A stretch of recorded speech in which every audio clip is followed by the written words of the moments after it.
The past continuous tense is a verb form that is used to describe events that were ongoing in the past. It is formed by using the past tense of the verb, to be, was, were, and the present participle, base forming, of the main verb.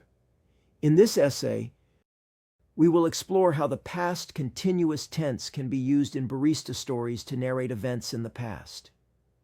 Imagine you are a barista working in a busy coffee shop. You can use the past continuous tense to describe what was happening at a particular moment in the past. For example, I was making a latte when the customer spilled their drink. In this sentence, the verb was making indicates that the action of making a latte was ongoing at the moment when the customer spilled their drink. You can also use the past continuous tense to describe simultaneous actions in the past.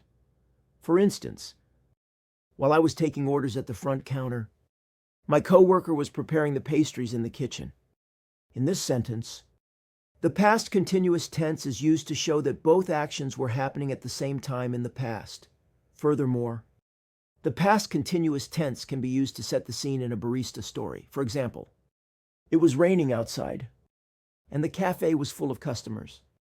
In this sentence, the verb was raining and was full describe the conditions at a specific moment in the past. When telling a barista story using the past continuous tense, it is important to provide context and background information to help the listener understand the sequence of events. For instance, I was serving a customer when the espresso machine broke down. By using the past continuous tense, you can create a vivid picture of what was happening leading up to a specific event. In conclusion, the past continuous tense is a useful tool for beginner ESL students to narrate events in barista stories.